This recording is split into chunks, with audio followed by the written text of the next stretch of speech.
एक सफल, भाग्यशाली और शांति से परिपूर्ण जीवन के लिए बताई जा रही यह टिप आपके होश उड़ा देगी। बिल्कुल भी ध्यान ना हटने दे। यह 11 श्लोक हर व्यक्ति को अपने जीवन में नित्य सुनना चाहिए, चाहे जो हो जाए। कई लोग कहते हैं कि हमारे जीवन में विपत्तियां बहुत है, लेकिन कुछ लोग चुपचाप ऐसे गुप्त श्लोक बोलते हैं जिससे उनका बंद भाग्य भी खुल जाता है। आज हम उसी रहस्य को खोल रहे हैं। अगर आप इस वीडियो को अंत तक देखते हैं तो आप वह ज्ञान और शक्ति जानेंगे जिससे श्री कृष्ण ने अर्जुन को अजेय बना दिया था। नमो भगवते वासुदेवाय। हमारे ऋषि मुनियों ने कहा है, शब्द ही ब्रह्म है और ब्रह्म ही शक्ति है। गीता के यह 11 श्लोक साधारण नहीं है। ये मन को स्थिर करते हैं, डर को मिटाते हैं, निर्णय को तेज बनाते हैं और जीवन में चल रही उलझनों पर एक अद्भुत स्पष्टता ले आते हैं। ये श्लोक आपकी आत्मा को जगाते हैं, आपके मन को ऊंचा उठाते हैं और आपकी निष्क्रिय ऊर्जा को सक्रिय करते हैं। यह केवल पढ़ने के लिए नहीं है, यह अनुभव के लिए है। और जब आप इसे सुनते हैं तो ब्रह्मांड आपके भीतर काम करना शुरू कर देता है। बहुत लोगों ने बताया कि इन श्लोकों को सुनने के बाद उनके घर में शांति आई, मन में सकारात्मक ऊर्जा आई, फैसले लेना आसान हुआ और दिनों में काम पूरा होने लगा जो महीनों से अटका था। तो अब शांत हो जाइए, अपना ध्यान अपने श्वास पर ले आइए और इन दिव्य शब्दों को अपने मन और आत्मा में उतरने दीजिए, क्योंकि अब शुरू हो रहा है श्रीमद् भगवद गीता के परम शक्तिशाली श्लोकों का दिव्य पाठ। और याद रखिए, वीडियो के बिल्कुल अंत में हम आपको एक ऐसा चमत्कारी श्लोक सुनाएंगे जिसके बारे में कहा गया है कि श्री कृष्ण को प्रसन्न करने का यह सबसे सरल मार्ग है। ऐसे दिव्य और रहस्यमय स्तोत्र स्तुतियां हम आपके लिए लेकर आते रहते हैं, इसीलिए चैनल को सब्सक्राइब अवश्य कीजिएगा, वीडियो को अंत तक अवश्य देखें और वीडियो के अंत में जय श्री कृष्ण, जय श्रीमद् भगवद गीता कमेंट करना न भूलें। ऐसे शक्तिशाली और दिव्य श्लोक अपने संबंधी जनों से शेयर अवश्य करें। आइए सुनते हैं श्रीमद् भगवद गीता 11 दिव्य श्लोक। कर्मण्येवाधिकारस्ते मा फलेषु कदाचन मा कर्मफल हेतुर्भूः मा ते संगोऽस्त्वकर्मणि न जायते म्रियते वा कदाचिन् नायं भूत्वा भविता वा न भूयः अजो नित्यः शाश्वतोऽयं पुराणो न हन्यते हन्यमाने शरीरे।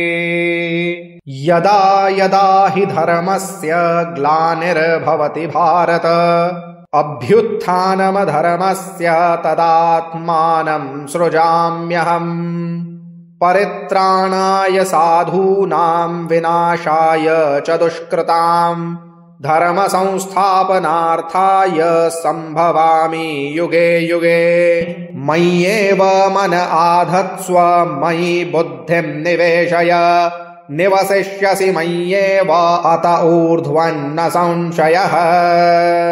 अहमात्मा गुडाकेश सर्वभूताशयस्थितः अहमादिश्च मध्यं च भूतानामन्त एव च पार्थ नैवेह नामुत्र विनाशस्तस्य विद्यते न हि कल्याणकृत् कश्चित् दुर्गतिं तात गच्छति।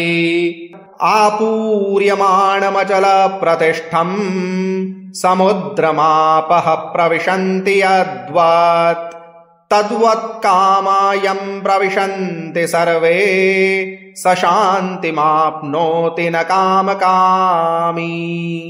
ब्रह्मार्पणं ब्रह्म हविर्ब्रह्माग्नौ ब्रह्मणाहुतं ब्रह्मैव तेन गन्तव्यं ब्रह्म कर्म समाधिना। विद्या विनय संपन्ने ब्राह्मणे गविहस्तिनि शुनि चैव श्वपाके च पंडितः समदर्शिनः।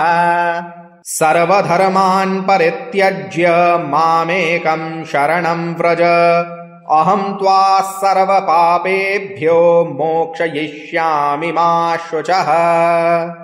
कर्मण्येवाधिकारस्ते मा फलेषु कदाचन मा कर्मफल हेतुर्भूः मा ते संगोऽस्त्वकर्मणि न जायते म्रियते वा कदाचिन् नायं भूत्वा भविता वा न भूयः।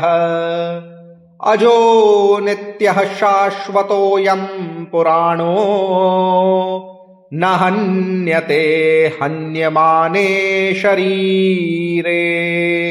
यदा यदा हि धर्मस्य ग्लानिर्भवति भारत अभ्युत्थानमधर्मस्य तदात्मानं सृजाम्यहम्।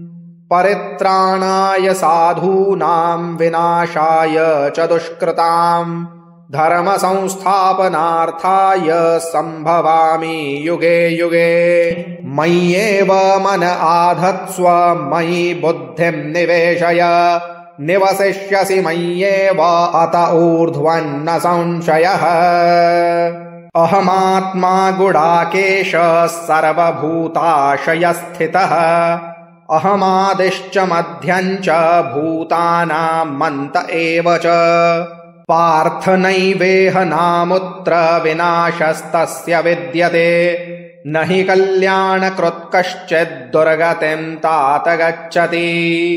आपूर्यमाणमचल प्रतिष्ठम् समुद्रमापः प्रविशन्ति यद्वत् तद्वत्कामायं प्रविशन्ति सर्वे स शान्तिमाप्नोति न कामकामी। ब्रह्मार्पणं ब्रह्महविर्ब्रह्माग्नौ ब्रह्मणाहुतं ब्रह्मैव तेन गन्तव्यं ब्रह्मकर्म समाधिना। विद्या विनय संपन्ने ब्राह्मणे गविहस्तिनि शुनि चैव श्वपाके च पंडितः समदर्शिनः।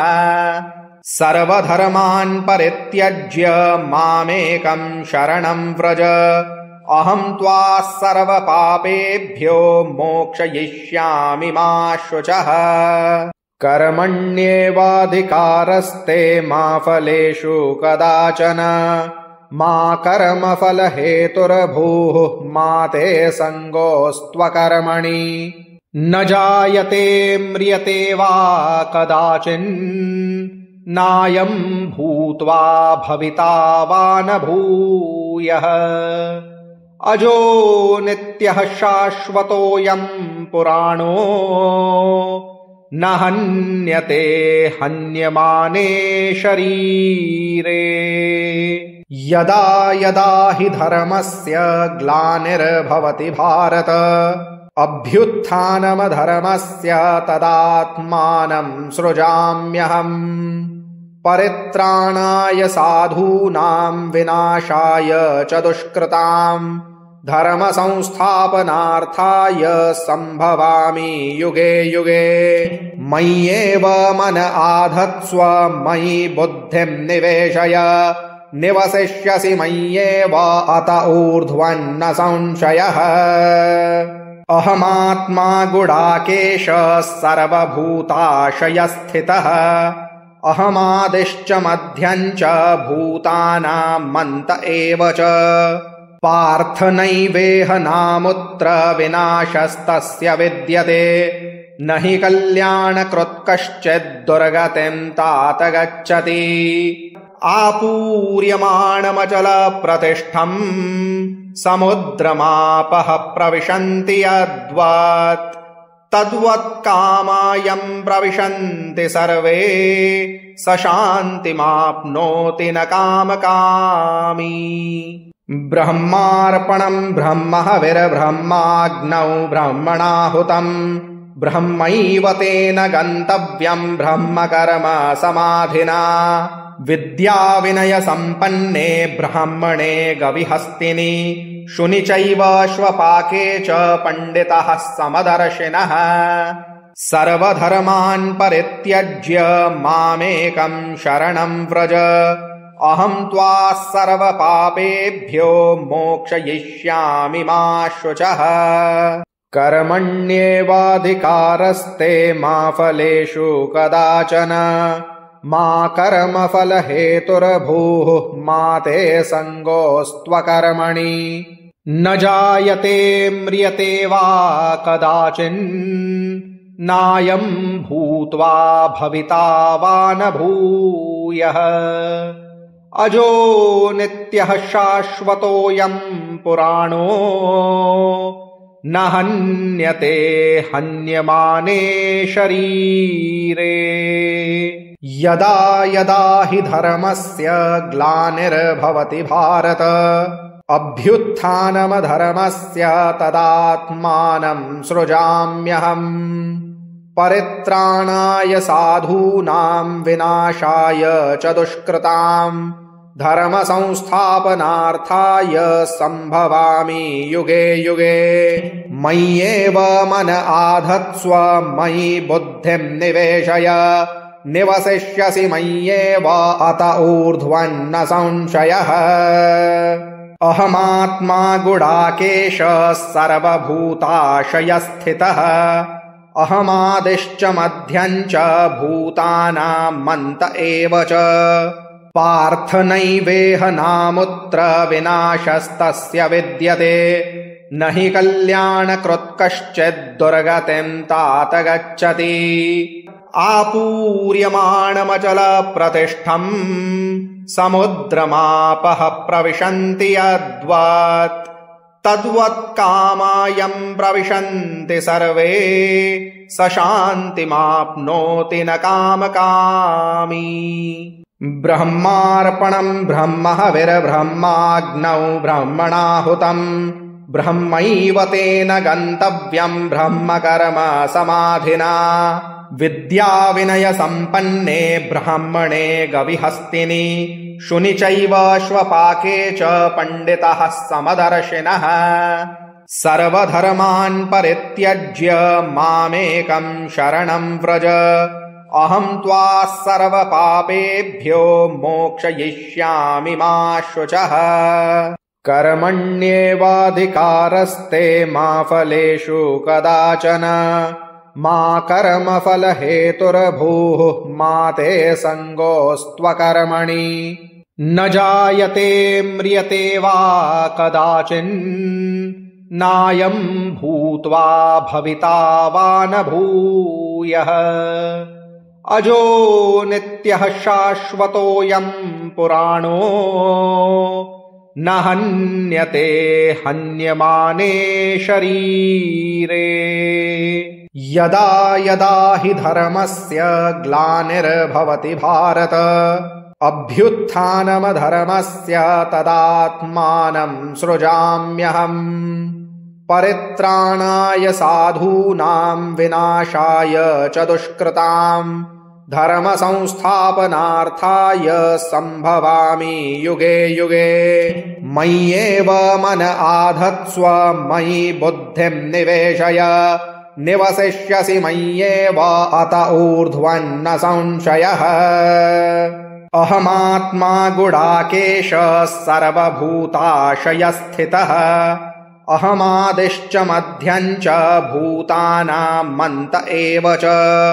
पार्थ नैवेह नामुत्र विनाशस्तस्य विद्यते न हि कल्याणकृत् कश्चित् दुर्गतिं तात गच्छति। आपूर्यमाणमचलप्रतिष्ठं समुद्रमापः प्रविशन्ति यद्वत् तद्वत्कामायं प्रविशन्ति सर्वे स शान्तिमाप्नोति न कामकामी। ब्रह्मार्पणं ब्रह्महविर्ब्रह्माग्नौ ब्रह्मणाहुतं ब्रह्मैव तेन गन्तव्यं ब्रह्मकर्म समाधिना। विद्याविनय संपन्ने ब्राह्मणे गविहस्तिनि शुनि चैव श्वपाके च पंडितः समदर्शिनः। सर्वधर्मान् परित्यज्य मामेकं शरणं व्रज अहं त्वा सर्वपापेभ्यो मोक्षयिष्यामि मा शुचः। महाशक्तिशाली गीता श्लोक। यत्र योगेश्वरः कृष्णो यत्र पार्थो धनुर्धरः तत्र श्रीर्विजयो भूतिर्ध्रुवा नीतिरमतिर्मम।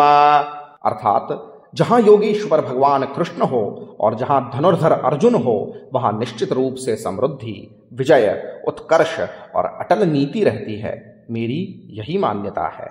इस श्लोक के नित्य 108 जाप कीजिए। जीवन में शुद्ध संकल्प और भगवान श्री कृष्ण के चरणों में मन स्थापित करने का यह सबसे दिव्य मार्ग है। और जहां श्री कृष्ण प्रसन्न होते हैं वहीं धर्म है और वहां ही विजय है।